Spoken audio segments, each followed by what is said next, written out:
Hey there guys, welcome back to the ChaosNova story marathon. Today I'm going to be reading Picking Up Trash, which is chapter 1 of Taking Flight, a book that's in the works, very far future. And yeah, it's one of the earliest stories that me and Quixote wrote together after leaving the first forum we were on. And so it's been through plenty of edits, reiterations, it's been rewritten a few times, and today I'm going to read the latest version to you, and this is of course subject to change, so when it comes to the final thing it might not look anything like this, but here is the version we've got so far. Smoke swirled and rose through the gaps in the rotting ceiling boards of the bar as the many patrons drank themselves into a relaxed stupor. Work on Hubris was hard. Tucker 9, the Desert Moon's only real source for crops and livestock, was no exception. Every waking cycle, the townsfolk would struggle to create life out of sand and rocks. Their payoff? A simple, mostly happy life, free from the burdens of central civilized worlds. Dust rolled in from the street as people came and went. The mixed sounds of horses and charging hovercars rose up and muted again each time the doors swung back onto their rickety frames. "Another!" The man at the bar uttered a low growl as he slammed his now empty glass down, causing cracks to appear around its base. He wore a large hooded coat that almost engulfed him. Dry blood covered his hair, face and hands. He didn't know how he'd ended up in this bar. His whole life before this point felt like a haze.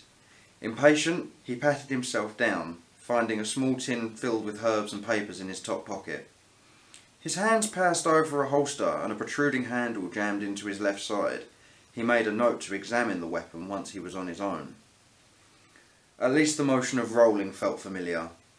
Maybe if he had thought hard enough, the rest would come back. His head began to ache again, as if remembering meant a physical ordeal. The bartender returned with a drink. Placing it on the counter, he lit the man's smoke. He decided against asking questions and turned to serve another customer instead. Alone with his drink, the man looked down at himself in an attempt to gain some answers. His eyes jumped from bloodstain to bloodstain, provoking more questions. Besides some obvious knuckle damage, he seemed in good shape, just in need of a clean-up. He took a deep lungful of smoke and let his gaze slowly explore the room, avoiding directly looking at anything or anyone in particular. The bartender gave him an occasional sideways glance, but let him be. He slammed another empty glass down on the bar, stubbed out his roll-up and got to his feet, using the stool to steady himself. Rubbing his head, he made his way towards the bathrooms. The pain he'd awoken with gave way to numb discomfort. The door to the bathroom swung open. He squeezed past a heavily intoxicated patron and quickly locked the door behind him. The smell almost knocked him out, and the floor welcomed him with a puddle better left unexamined. Yet for now, these were the least of his concerns. He rested for a moment, slumped against the door, trying to gather his thoughts. He still wasn't sure how he'd come to arrive here, but one thing was certain. It had taken some struggle. Slowly, he made his way over to the mirror.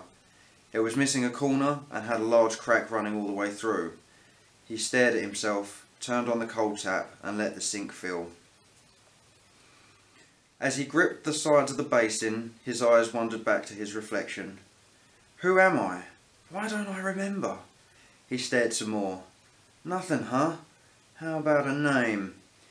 He took a deep breath and plunged his face into the freezing water. After a merciless scrub, he stood up with a deep gasp. His dust-brown hair still showed streaks of blood, but his face had cleaned up, revealing a slightly washed-out copper tone. The only evidence that he'd been in a fight were his scarred knuckles and the state of his clothes. He removed his coat and took a moment to examine the weapon it had been hiding. The piece was a rickety, short-nosed automatic. His gaze crept back to the mirror and he saw his frail lips forming the words, "Who are you?" A bang on the door caused him to jump and brought him back to his senses. "Hurry up, will ya? You don't want to come in here. I'll just go piss in the alley then, shall I? Thanks, pal." Ignoring the distraction, he filled the sink with hot water and splashed some of it on his coat to wash off the worst stains. His sleeve brushed against the steamed up mirror and he found himself staring into the clear spot. On a whim, he drew his finger over the mist and wrote up some names. Charlie, Ricky, Rory, Corey. He watched his reflection uttering the name with trembling lips. Corey! A hot wave of recognition washed over his body. Corey. He had to admit, it suited him. His half-smile faded in the mirror as he caught sight of the grid of circular scars covering his inner arms. His mind screamed broken scenes and images, all strange or distorted. He gripped his head and let out a helpless yelp. One vision stuck out among the blur. A person. Strapped down. Tubes flowing with unnaturally tinted fluids. He staggered to the nearest stall where he emptied his stomach with a violent shiver. Avoiding the mirror, he cleaned himself up again and returned to the bar. A few miles out from the settlement, long repeating rows of workshops and garages extended towards the horizon. One workshop stood out from the others. Among the dent-covered rental units and cluttered share slots, this one showed the meticulous care of a proud owner. The long daylight was baking its interior and bounced off the polished sides, blinding anyone careless enough to approach without shades on.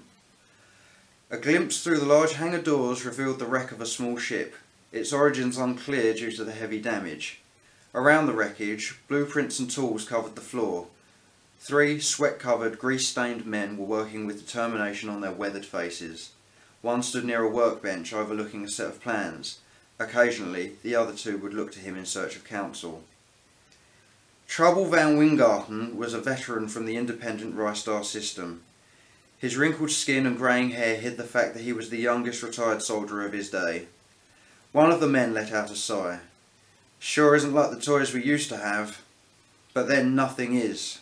Trouble ran his fingers along the brim of his hat and looked back over at the heap they had in front of them. Don't worry. When we're finished, this thing will handle like a charm. He gave the other a reassuring smile. Trust me. Fatigue was setting in. They packed their tools away. 2 of the men headed for their bunks while Trouble took off towards the settlement. He parked his batter cruiser outside one of the town's many bars, pulled his rucksack off the back seat, kicked the door shut and headed inside. It didn't take him long to find a seat. Some locals have heard rumours of his exploits and willingly gave up their places. He settled down and thanked the man, promising to pay for his next drink. A quick scan around didn't reveal anyone of interest except for a tattered stranger with bloodstains on his clothes. Trouble observed the odd man who was drinking and smoking in quiet solitude. He had an air of anger about him, and judging from his clothes, whatever he'd been through had ended badly for him. Trouble looked up and saw that his drinkers had arrived. He reached for his wallet but came back empty-handed.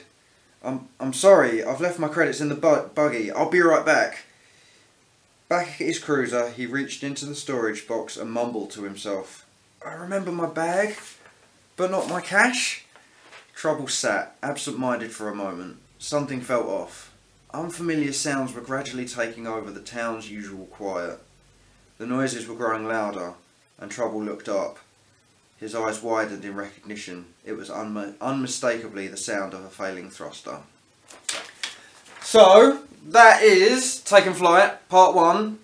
And, yeah, if you'd like to follow along with the reading samples, check out the link in the description, or go to ChaosNova.co.uk. They're all available there, a little section called Reading Samples. And, yeah, stay tuned for more readings. We look forward to having you with us. Thank you very much.